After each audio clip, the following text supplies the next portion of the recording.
እግዚአብሔር ሰባተኛውን ቀን ባረከው ቀደሰውም ለምን ሲባል ከሰራው ስራ ሁሉ በዚያ ቀን ምን ብሏልና አርፏልና። እግዚአብሔር ከስራው ብቻ አይደለም ከሰራው መልካም ስራ ሁሉ እግዚአብሔር አለ። በመጽሐፍ ቅዱሳችን እንግዲህ ስለ ሰንበት ስናወራ ሁለት አይነት ሰንበት አለ። አንደኛው ሰንበት በሳምንቱ የመጨረሻው ቀን የሚከበረው ዕለተ ቅዳሜ ነው። ሁለተኛው ደግሞ በዓመት አንዴ የሚከበረው ታላቅ ሰንበት የሚባለው ኢየሱስ ሊሞት በተቃረበበት በዛ የመጨረሻው ሰዓት ኢየሱስ የሞተበት ሰንበት ሊገባ የነበረው ሰንበት ታላቁ ሰንበት እንጂ የሳምንቱ ሰንበት አልነበረም። እንግዲህ እግዚአብሔር አምላክ በሰባተኛው ቀን ከሰራው መልካም ሥራ ሁሉ እግዚአብሔር እንዳረፈ ለአዳም አንድ ቀን ለእግዚአብሔር ሰባተኛው ቀን ወይ የእረፍቱ ቀን እግዚአብሔር ባረፈበት ቀን ነው አዳም ኑሮ የጀመረው። ይህ ክርስትናን ያመላክታል። ክርስትና የሚጀምረው ከእረፍት ነው። እስቲ ክርስትና ብሉ። እስቲ የሚጀምረው ከእረፍት ነው ብሉ። ለማረፍ አንኖርም፣ አርፈን ነው ኑሮ የጀመርነው። እስቲ አሜን እላችሁ። ለማረፍ አይደለም እየታገልን ያለ ነው። ለማረፍ አይደለም እየኖርን ያለ ነው። እኛ እየኖርን ያለ ነው አርፈን ነው። ኑሮ ራሱ የጀመርነው አርፈን ነው። ከእረፍት ነው ኑሮ የጀመርነው። ከቤተ መቅደስ ምንም የሚበልጠው እዚህ አለ። ስለዚህ አለ በሰንበት መብላት ተፈቅዷል። የሰው ልጅ የሰንበት ጌታ ነውና እነሱ ስለ ቀኑ ነው የሚነጋገሩት። ስለ ቀኑ ነው የቀን ጉዳይ ነው እነሱ የሚያወሩት። ኢየሱስ ግን ቀኑን ተውት አለ። ሰንበት ማለት መብላት ነው። ሰንበት የእረፍት ቀን ነው። ሰንበት የመብላት ቀን ነው። ሰንበት የመፈወስ ቀን ነው። ሰንበት የመባረክ ቀን ነው። ሰንበት የእግዚአብሔርን እረፍት የመካፈል ቀን ነው። ሰንበት ይሄ ነው። ዕብራውያን ላይ ሲናገር ወደ እግዚአብሔር እረፍት የገባ እርሱ እግዚአብሔር እንዳረፈ እርሱም አርፏል። እስቲ እኔ ገብቻለሁ በሉ። እስቲ በኢየሱስ አርፌያለሁ በሉ። ማን ነው እግዚአብሔርን ያሳረፈው? እግዚአብሔርን ያሳረፈው አንድ ብቸኛ የእሱ ልጅ የሆነ የእሱ መገለጥ የሆነው ኢየሱስ ክርስቶስ ነው። ስለዚህ አለ እኔ አለ በሌላ አማርኛ የሰንበት ጌታ ነኝ ማለት ቀኑ አይደለም። እግዚአብሔር እየተናገረ ያለው የቀን ጉዳይ አይደለም እያወራ ያለው። እግዚአብሔር የሱን ባህሪ የመካፈል ጉዳይ እንጂ የሱን ማንነት፣ የሱን እረፍት፣ የሱ የሆነውን ነገር የመካፈል ጉዳይ እንጂ የቀን ጉዳይ አይደለም። እነዚህ ነገሮችን ቀናቶችን እየለያችሁ ጊዜያቶችን እየለያችሁ ቀን እየጠበቃችሁ ሳምንት እየጠበቃችሁ ወር እየጠበቃችሁ ዓመት እየጠበቃችሁ እያደረገ የሚኖር ይሄ ሰው አለ ራስ ወደሚሆነው ወደ ክርስቶስ አያድግም። ለምን? ሰውየው ቀኑን ነው የሚጠብቀው እንጂ የቀኑን ጌታ አይጠብቅም። ኢየሱስ እንደዚህ አለ እኔ አለ የቀኑ ጌታ ነኝ አለ። ዘፍጥረት መጽሐፍ ላይ ያለውን እግዚአብሔር ቃል እናውጣና ከዛን አብረን እግዚአብሔርን ቃል እናነባለን።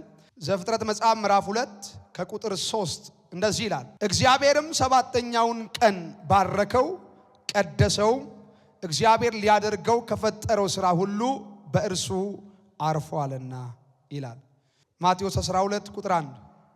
በዚያን ጊዜ ኢየሱስ በሰንበት ቀን በእርሻ መካከል አለፈ።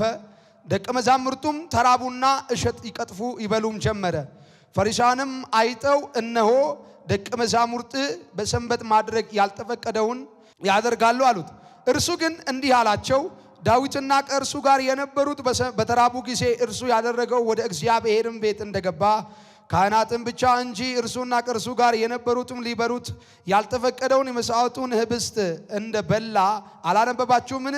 ካህናትም በመቅደስ ሰንበትን እንዲያረክሱ ኃጢአትም እንዳይሆንባቸው በሕጉ አላነበባችሁምን?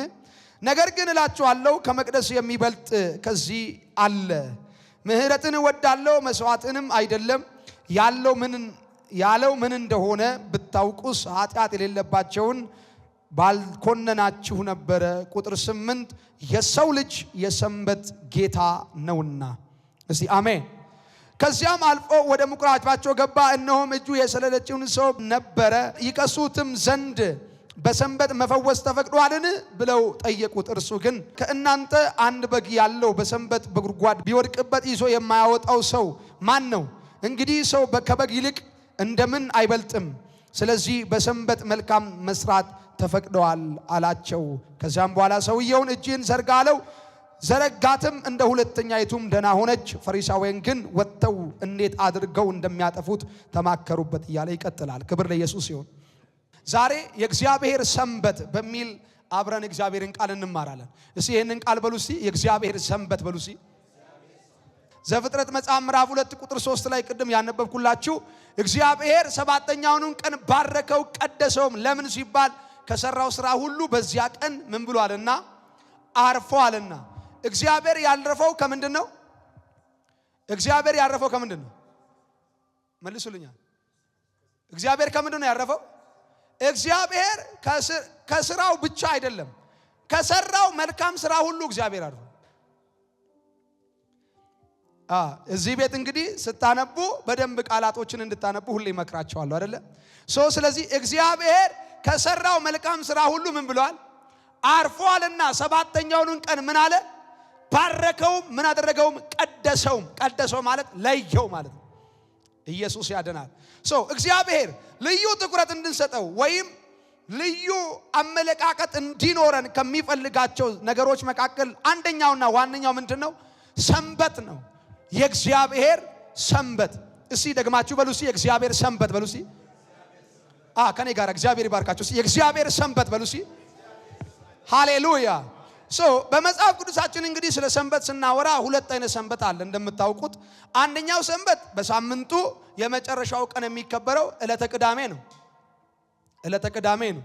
ሳምንቱ በየሳምንቱ የሚከበረው ቅዳሜ እሱ ሰንበት ይባላል። ሰንበት ይባላል።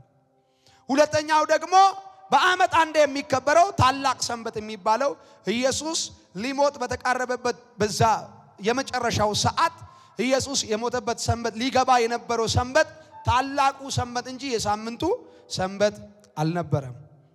ክብር ለኢየሱስ ይሁን። አሜን። እንግዲህ ዕብራውያን መጽሐፍን አውጣልኝና እግዚአብሔር ሰው ይሄን ጥቅስ አንብበን ከዛ ወደ ማቴዎስ እንመጣና ድንቅ ሐሳብ እንካፈላለን። ቶሎ ብለን ዕብራውያን መጽሐፍ ምዕራፍ 4 ከቁጥር 4 እስከ 10 አንብብልኝ። ስለ ሰባተኛው ቀን እሺ እግዚአብሔር በሰባተኛው ቀን ከሥራው ሁሉ አረፈ ብሏልና። እግዚአብሔር ከሥራው ሁሉ ምን ብሏል? አርፏል ብሏልና። እሺ በዚህም ስፍራ ደግሞ በዚህ ስፍራ ደግሞ ወደ ዕረፍቴ ምን አይሉ አይገቡ ማለት። እሺ እንግዲህ አንዳንዶች በዚህ እንዲገቡ ስለቀሩ ቀድሞም የምስራች የተሰበከላቸው ባለመታዘዝ ጠንቅ ስላልገቡ ዛሬ ድምፁን ብትሰሙት ልባችሁን እልከኛ አታድርጉ። በፊት እንደተባለ ይህን ከሚያህል ዘመን በኋላ በዳዊት ሲናገር ዛሬ ብሎ አንድ ቀን እንደገና ይቀጥራል። እሺ ቀጥል። ኢያሱ አሳርፏቸው ኖሮ ቢሆንስ ከዚያ በኋላ ስለሌላ ቀን ባልተናገረ ነበር።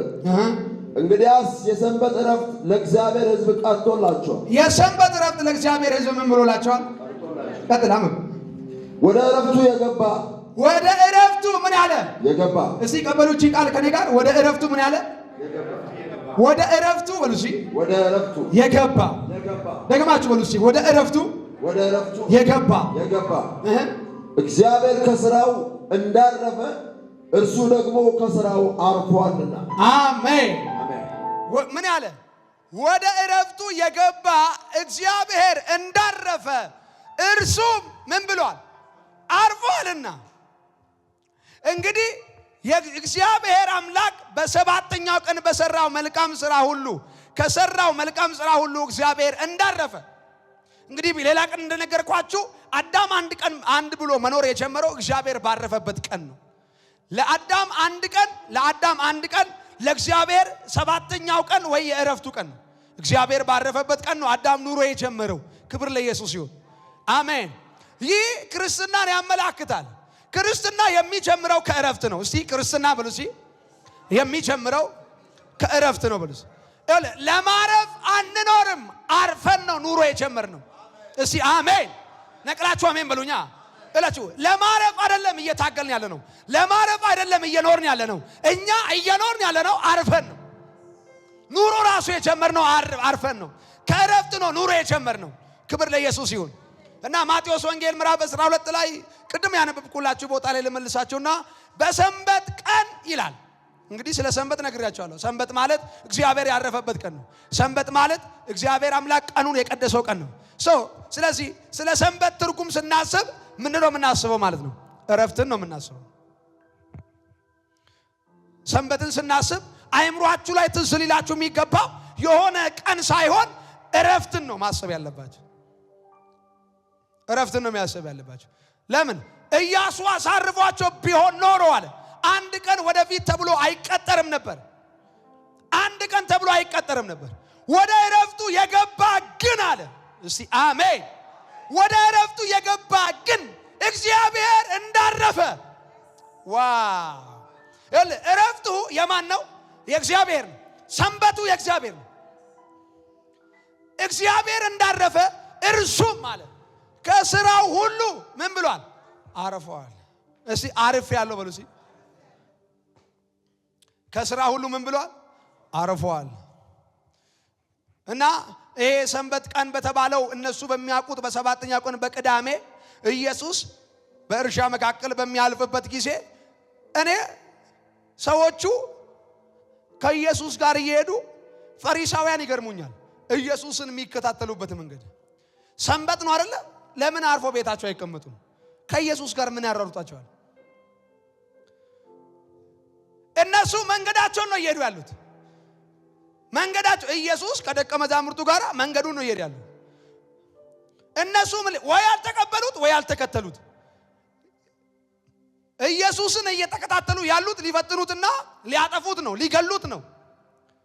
እና ሕይወት ነው ብሎ ያመኑ ሰዎች ግን ከኢየሱስ ጋር እየሄዱ ሳለ በሰንበትም ይላል በእርሻ መካከል ያልፉ ነበር ይላል። ከዛ እና እነሱም ቀጥፈው በሉ ይላል። ቀጥፈው ልክ እርሻ ውስጥ ያለውን ስንዴ ቀጥፈው ሲበሉ መጡና ሮጠ ነው። ፈሪሳዊ ባይዘው ልክ እንደዚህ ነው። ፈሪሳዊ እስክትወርቅ ድረስ ነው የሚጠብቅ።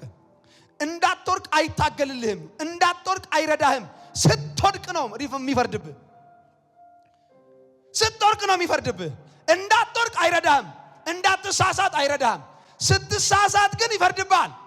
ሮጦ መጡ እንዴ አለ ጌታ ሆይ ይሄው በሰንበት እናንተማ ከእግዚአብሔር አይደለም። ለምን ይሄው በሰንበት እንዳይደረግ? እንዴት በሰንበት አይበላም እንዴ? ምን ሆነ ሰዎች በሰንበት እንዲደረግ ያልተፈቀደው ነገር ደቀ መዛሙርት ያደርጋሉ ብለው ሲሉት ከዛን ኢየሱስ እንደዚህ አላቸው። የዳዊትን ምሳሌ አነሳና ዳዊት ቤተ መቅደስ ቀጥታ ገብቶ ለቅዱሳን ወይም ደግሞ ለካህናት ብቻ የተፈቀደውን እህል አንስቶ ድብና አድርጎ በላ።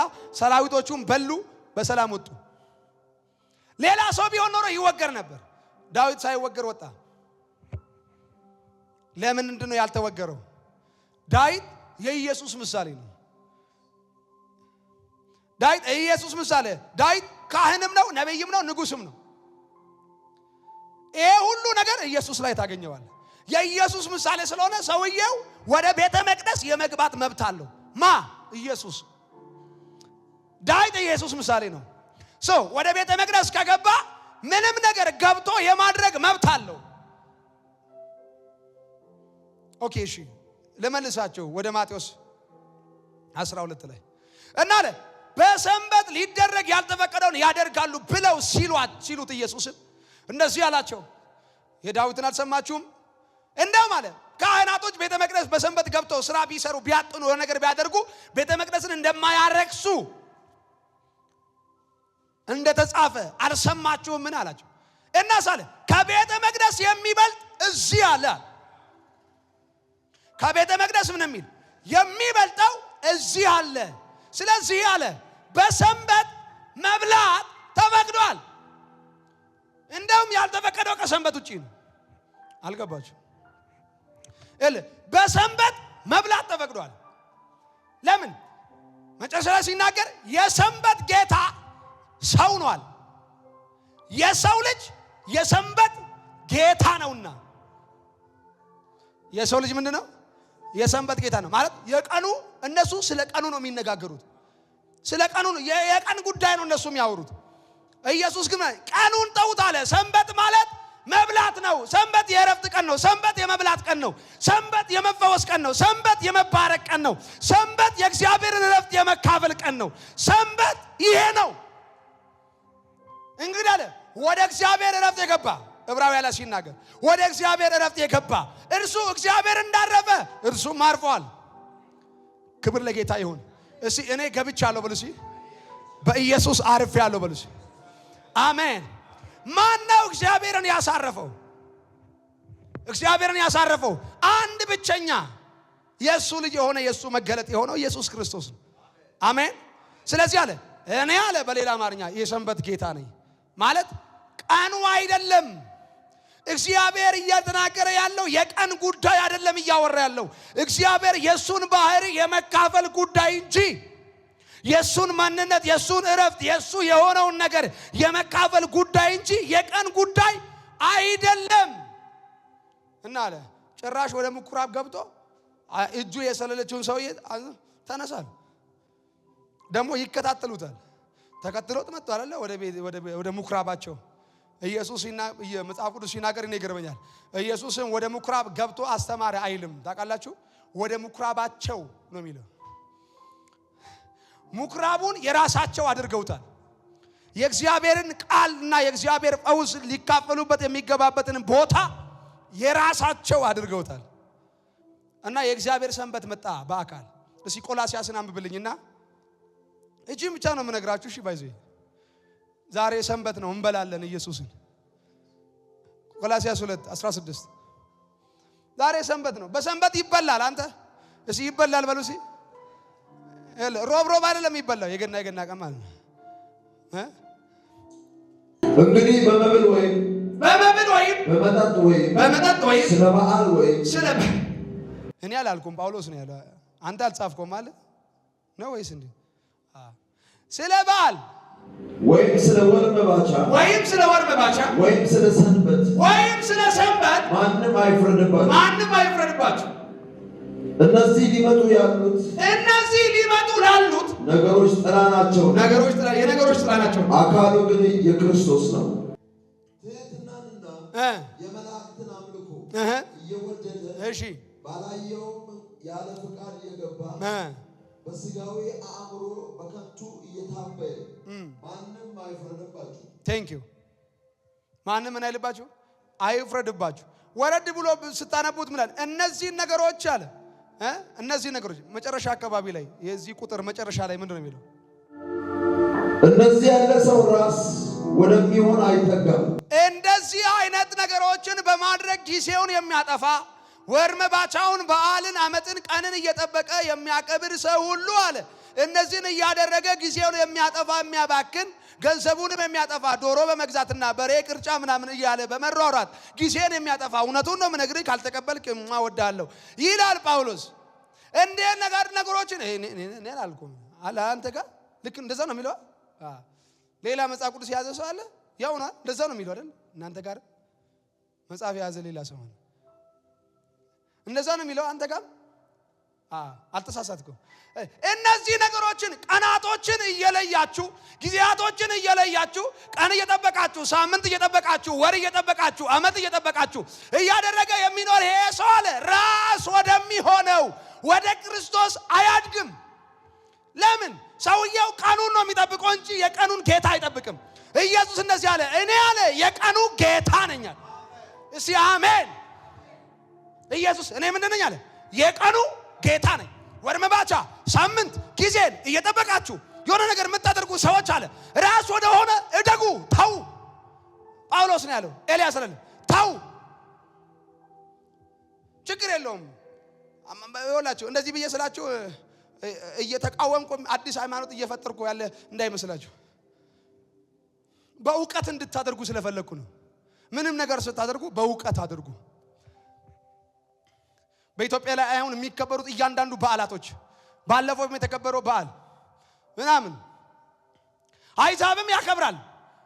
ልዩነቱ እዚህ ሻማ ይበራል ለካው እነሱም ሻማ አብርቷል ለካ እዛም ብዙ ቦታ ሻማ ይበራል። ምንድነው ልዩነቱ? የቀኑ ጌታ የላቸውም፣ ቀኑን ግን ያከብሩታል።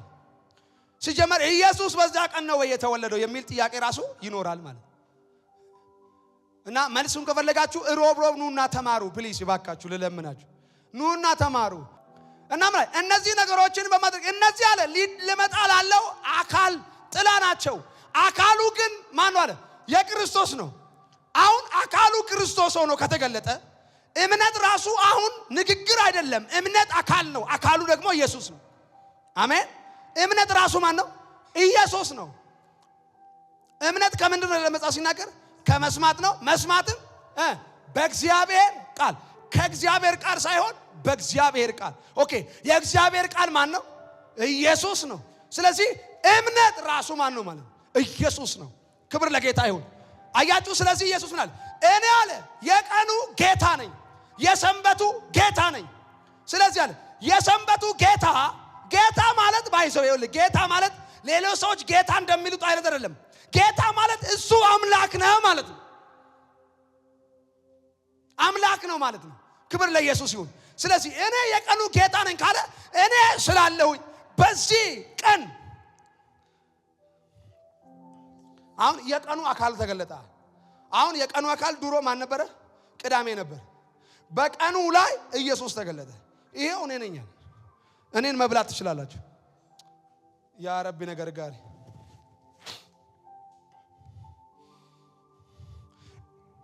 ሳምንቱን ሙሉ ያከብራሉ እየጠበቁ። በሳምንት ምንም አይሰሩ፣ ቁጭ ብለው ነው የሚውሉት። ምንም አያደርጉ፣ ቁጭ ብለው ብለዋል። እና ሰዎቹ እይታቸው ሁሉ ታስታውሳላችሁ፣ ሙሴ እግዚአብሔር አምላክ በምድረ በዳ እባብ ልክ ሲነድፋቸው እግዚአብሔር አምላክ መጣና በዓላማ ላይ እባብ የናስ እባብ ሰቅለ ስራ ሰርተ ስቀለው ብሎ እግዚአብሔር ሲነግራቸው ወደ እባቡ የተመለከተ ሁሉ ምን ይላል አለ? ይድናል አለ። ወደ እባቡ ወደ ተሰቀለው እባብ ወደ ነሐሱ እባብ ያየ ሁሉ ምን ይላል? ይድናል አለ። ከዛ ወደ እባቡ ሲያዩ ወደ ተሰቀለው እባብ ሲያዩ መርዝ ያለባቸው ሁሉ ከየት ቤት በኩል እንደወጣ ሳያውቁ ቅድም ተነድፎ ነው የሞቱት። ጎረቤት አይደለም እባቡን ራሱ ያዘዘው። እባቡን ራሱ ያዘዘው እግዚአብሔር ነው ማለት። ቁጣ የመጣው ከሰይጣን አይደለም ወደ ሰው ከእግዚአብሔር ነው። እዚህ ያ ቁጣ ሊጠፋ የሚችለው እግዚአብሔር መንገድ ሲያዘጋጅ ነው። እዚህ እግዚአብሔር መንገድ አዘጋጀና ምን አላቸው? እባብ የተነደፉ ሰዎች ሁሉ እንዲድኑ ወደ እባቡን ስቀለዋቸው፣ ስቀልና አሳያቸው። ተሰቅሎ ሲያዩ መርዙ ቤት በኩል እንደገባ ሳያውቁ ይድናሉ። ወደ እባቡ ወደ ተሰቀለው እባብ ሳይሆን ወደ መርዛቸው ወደ ተነቀሱበት ቦታ ወደ ተነደፉበት ስፍራ ሲያዩ ደግሞ ይሞታሉ። ወንድሜ ድካም ካለብህ፣ ስተት ካለብህ፣ የሆነ ድክመት ካለብህ ወደ ድክመት አትመልከት፣ ወደ ተሰቀለው ኢየሱስ ተመልከት። ድክመት ካንተ ላይ ይነሳል።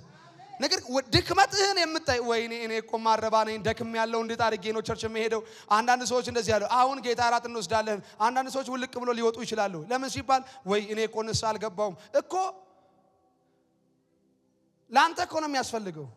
ደካማ ስለሆንክ ነው ጌታ እኔን ብሉኝ ያለው። አንተ ብርቱ ስላልሆንክ ነው። ብርቱ ስላልሆንክ ነው ደሙን የሰጠክ። ብርቱ ስላልሆንክ ነው ስጋውን የሰጠክ። አንተ ስለማትችል ነው እንድትችል የሚችለውን ስጋውን የሰጠክ። አንተ ደካማ ስለሆንክ ነው ብርቱ የሆነው ደሙን ያካፈለ። እስቲ አሜን። እና ቀኑን እየጠበቁ ሲያከብሩ ሲያሳልፉ ሰዎቹ ልክ እንደ እባቡ ነሐስ መጨረሻ ላይ መጣና ንጉሱ ከቤተ መቅደስ አውጥቶ ጣለው፣ አፈረካከሰው። ለምን? ሰዎቹ እንደ ጣዖት ነገሩን መመልከት ጀመሩ። እንዲህ የሚለውን እባብ እንዲህ ብሎ የቆመውን እባብ የነሐሱን እባብ እንደ ጣዖት ነው ማየት የጀመሩት። ንጉሱ መጣና አወጣ፣ ከእግዚአብሔር ቤተ መቅደስ አወጣና ሰባበረው ይላል። እግዚአብሔር ደስ አለው። ለምን? ሰዎቹ አንዴ የዳኑበት ለካ ድነት አንዴ ነው። ለካ ድነት አንዴ ነው። እስራኤላውያንን አንዴ ድነውበታል። በቃ አንዴ ነው ኢየሱስ የሚሰቀለው እንጂ ሁሉ ጊዜ ያመጣ አሰቅለውም፣ ሁሉ ጊዜ ያነሳ አሰቅለውም። አንዴ ተሰቀለ፣ አንዴ ሞተል፣ አንዴ ታያለ፣ አንዴ ለዘላለም ትድናለ። እስቲ አሜን። አንዴ ነው ምድነው። ድነት አንዴ ነው። ሁለት ሶስት ጊዜ አትድንም። አንዴ ነው የምትድነው። አዳም ኃጢአት የሰራው ስንት ጊዜ ነው? ሲባረር አንዴ ኃጢአት ሰራ፣ ከዛ በኋላ ተባረረ አይደል? ልክ እንደዚሁ ኢየሱስ አንዴ ተሰቀለ፣ በእርሱ የሚያምኑ ሁሉ አንዴ ይድናሉ፣ ለዘላለም ጻድቃን ናቸው። ክብር ለኢየሱስ ይሁን። አሜን። ስለዚህ ይሄንን ቀን እየጠበቁ ሰዎቹ ቺን ብቻ ተናግሬ ላጠቃለሁ እና ይሄንን ሳምንቱን ጊዜውን እየጠበቁ የሚዞረውን ሳምንት የሚዞረውን ቀን እየጠበቁ ቀኑን ማክበር ጀመሩ ሰዎቹ። እግዚአብሔር ግን የፈለገው ምንድነው? ወደ እረፍቱ እንዲገቡ ነው የፈለገው። ወደ እግዚአብሔር እረፍት እንዲገቡ ነው። እግዚአብሔር እንዳረፈው እነሱም እንዲያርፉ ነው እግዚአብሔር የፈለገው። ሰዎቹ ግን የእግዚአብሔር እረፍት ትተው ቀኑ ላይ ትኩረት ማድረግ ጀመሩ። በዚያ ቀን መጣና ኢየሱስ እንደዚህ አላቸው፣ እኔ አለ የሰንበቱ ጌታ ነኝ። ስለዚህ ቀኑን ተውና እኔን ተመልከቷል። ከዛስ ሲበሉ አያቸውና ለካ አንተ በሰንበት ይበላል። በሰንበት ነው የሚበላው። ዳዊት በሰንበት ነው ወደ ቤተ መቅደስ ገብቶ ሄዶ የበላው። ሄዶ በላ። በተከለከለበት ስፍራ ቆሞ ሄዶ በላ። የተከለከለበት ስፍራ ማለት ጦር የያዘ ሰው፣ አሁን ዳዊት ጦር ይዟል። ጦር የያዘ ሰው ወደ ቤተ መቅደስ ውስጥ መግባት አይችልም። ገዳይ የሆነ ሰው ወደ ቤተ መቅደስ ካህን ብቻ ነው ወደዛ የሚገባው። ዳዊት ወደዛ ሲገባ እግዚአብሔር ምንም አላለውም። እናንተ ምን ሆናችኋል አለ። አሁን እዚህ የቆመ እኮ ከቤተ መቅደሱ የሚበልጥ ነው። አሁን አካሉ ነው እዚህ ያለው። ኢየሱስ ጌታ ነው። አሁን ምሳሌው ነበረ ያኛው። በምሳሌ ዘመን እንኳን ዳዊት አልሞተም። ከፍ አድርጌ ነው እንደያወራለሁት። በምሳሌው ዘመን እንኳን ሰው ምን አላለም? አልሞተም። ዳዊት አልሞተም በምሳሌው ዘመን ራሱ። አሁን ደግሞ አለ ምሳሌ አይደለም አካሉ ነው ያለው። ሕያው የሆነ አካል ነው ያለው። የእግዚአብሔር ቤተ መቅደስ የሆነ ቤተ መቅደስ ማለት ምን ማለት ነው? የአንድ ነገር መገኛ አይደለ? አንድ ነገር የሚገኝበት፣ አንድ ነገር የሚኖርበት መቅደስ ይባላል። ኢየሱስ ጌታ ነው። አሁን አለ ከዚያ ከቤተ መቅደስ የሚበልጠው አካሉ እዚህ አለ። እግዚአብሔር የሚኖርበት፣ እግዚአብሔር የሚታይበት፣ እግዚአብሔር የሚወራበት። ድሮ ስለ እግዚአብሔር ሕግ ለመስማት ወደ ቤተ መቅደስ ነበር የምትሄዱት። ወደዛ ምሳሌ ቦታ ነበር የምትሄዱት። አሁን ግን አለ ወደዛ ምሳሌ መሄድ ሳያስፈልጋችሁ አካሉ እዚህ አለ። እኔ ያለው አለ እግዚአብሔርን የምገልጥ እኔ ያለሁኝ፣ እግዚአብሔርን የማሳይ እኔ ያለሁኝ። ክብር ለኢየሱስ ይሁን። እና ሰዎቹ ወደ ምኩራባቸው ገባ ይላል መጽሐፍ። ምኩራቡ የተሰጠው ለነሱ እንጂ ለሱ አይደለም። እሱ ከላይ ነው። ምኩራቡ የነሱ ነው። አሜን። ስለዚህ እኔ አለ ከሰንበት እበልጣለሁ። የሰንበት ጌታ ነኝ። አካሉ እኔ ነኝ። ቀኑን ተውት አለ ኢየሱስ። ይሄው አለ ሰንበት አያከብርም። ጋንን እንዳለብህ አሁን አወቅን።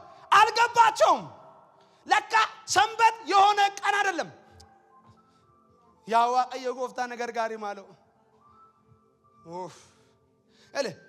ሰንበት ለካ ቀን አይደለም። ሰዎቹ ቀን ላይ ነው አይናቸውን አትኩረው ቀኑን ነው የሚጠብቁት። አሁን የሰባተኛ ቀን የሚባል ጭራሽ ሃይማኖት አለ። ቀኑን ነው የሚጠብቁት። ቀኑን ወጥረው ጌታ እንደውም ሰንበትን አያከብርም፣ እሱ ሰንበትን ያፈርሳል። ስለዚህ ጋኔን እንዳለብህ ያወቅን እንደውም በዚህ ነው። ለምን ሰንበት አታከብርም አንተ? የእግዚአብሔርን ሰንበት አታከብርም ብለው አሉት። ኢየሱስ ግን ሰንበት ለካ የኢየሱስ ጥላ ነበር። የኢየሱስ ጥላ ነው የነበረው። አሁን አካሉ መጣ። የኔ ጥላ አሁን እዚህ ጋር ነው። ይታያችኋል። አንተ እዚህ ፊት ለፊት ያላችሁ ሰዎች ይታያችኋል። አሁን የኔ ጥላ እዚህ ጋር እየበራ ስለሆነ ከዚህ ኋላ አለ ትንሽ ይታያል መሰለኝ።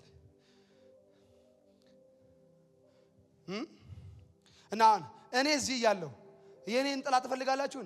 አትፈልጉም። ለምን? እኔ ያለው አካሉ ይኸው እዚህ በአካል አለው። ጥላ አትፈልግም።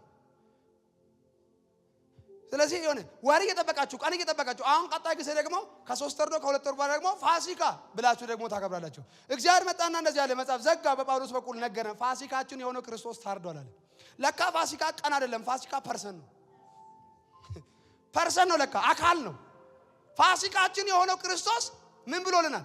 ታርዶልናል። ስለዚህ ያለ ወር መባቻ አመት እየጠበቃችሁ ጊዜያችሁንም ገንዘባችሁንም አታባክኑ። በአዲስ ኪዳን በዓል የሚባል እንጅሩ ባዋ በአዲስ ኪዳን በዓል የሚባል የለም አንድም ቦታ ላይ። በብሉይ ኪዳን ግን በዓል እንዴት እንደምታከብር፣ መቼ እንደምታከብር፣ እንዴት አድርገህ እንደምታከብር እያንዳንዱ ነገሮች ሁሉ ተቀምጧል። በአዲስ ኪዳን ግን አንድም ቦታ ጭራሽ ጳውሎስ ምን አለ? እነዚህ ነገሮችን ባለማክበራችሁ ማንም አይፍረድባችሁ። የወር መባቻ፣ ሳምንት፣ ሰንበት፣ በዓላት እነዚህ ነገሮችን ባለማድረጋችሁ ማንም ምን ይመደበ አይፍረድባችሁ። ግን ደግሞ ሌላ ቦታ ላይ ምናል ሰው ቀንን ለጌታ ብሎ ያከብራል ይላል። ችግር የለውም፣ ግን በእውቀት አድርጉት።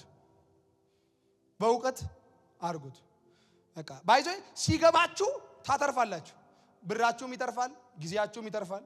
በቃ አንዳንድ ሰዎች አሁን በዚህ በዓል ትላንትና ባከበራችሁት በዓላችሁ ላይ ምን እናንተ ስላረዳችሁ ነው መጥቼ የበላሁት እኔ ምን አጠፋው? አርደ ስለጠራኝ ነው ያለ ወይ ለካ አንተ አልጠራኝ። አይ ችግር የለው፣ ክብር ለጌታ ይሁን። እሺ እና በዚህ ትላንትና ባከበራችሁት በዓላችሁ ላይ በዚህ ቀን ላይ ብዙ ሰው እርግጠኛ ነኝ የተበደረ ሰው አለ። ሄዶ በዓሉን ዶሮ ለመግዛት ወይ ቅርጫ ለመግባት ወይ የሆነ ነገር ለማድረግ የተበደረ ሰው አለ። አየ ሲገባ ክርስትና ሲገባ ቀና ትላለባት። በገንዘብም አከስርም፣ በቃ ጊዜንም በማጥፋትም አከስርም፣ ትቆጥባለህ ማለት ነው። በቃ እዚህ ጌታ የምታከብረው የሆነ ቀን እየጠበቅክ አይደለም፣ በህይወት ዘመንህ ሁሉ ነው። ቀን እየለየ አይደለም የምታከብረው። ቀን እየለየ ምን አትልም አታከብርም እግዚአብሔር። አየ ስለዚህ የእግዚአብሔር ሰንበት ኢየሱስ ነው።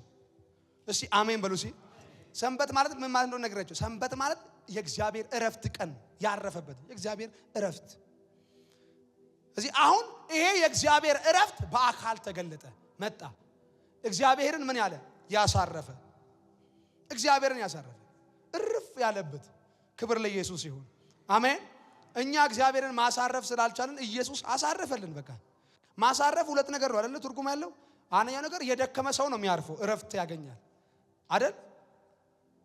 የደከመ ሰው ምን ያገኛል? እረፍት። በቃ ሲሰራ የዋለ ሰው ምን ይላል? ያርፋል ከስራው። በቃ እርፍ ሄዶ ሲቀመጥ እሰይ ይላል። ሁለተኛው የሚንቀጨቀጨውን ሰው ወይ የታለ ባራኪ ቅድም በቃ እያስቸገረኝ ነበር ውር እያለ እሱን ምንድነው የምንለው? እረፍ አይደል? መንቀጭቀሽን አቁም፣ ው ማለትን ቁጭ በል እረፍ። አየህ አንደኛው ማረፍ ይሄ ነው። አሁን ብዙ ኢትዮጵያዊ ብዙ ክርስቲያን የትኛው እረፍት ነው? እረፍ አትንቀሽቀሽ የሚለው እረፍት ነው እግዚአብሔር እየተናገረ ያለው። በቃ በራስ ስራ አትሯሯጥ፣ በራስ ጉዳይ አትሯሯጥ፣ እረፍ ተው፣ እረፉ እኔ መምላክ እንደው እወቁ። ጥቅሱንማ እናውቃለን እግዚአብሔር ይመስገን አይደለ? እግዚአብሔር ሰው እውነቴን እኮ ነው። ማዓት ጥቅሱን ያውቃል፣ ግን የቃሉን መገለጥ ግን እንጅሩ። ጌታ ይባርከኝ፣ ወዳቸዋል። ስለዚህ ወገኖች ወር እየጠበቃችሁም ቀን እየጠበቃችሁም ጊዜያችሁንም እድሜያችሁንም ገንዘባችሁንም አትጨርሱና እግዚአብሔር አርፈዋልና በክርስትና እረፉ። አሜን እንድትኑ እረፉ። የእግዚአብሔር እረፍት የሆነ የእግዚአብሔር ሰንበት የሆነ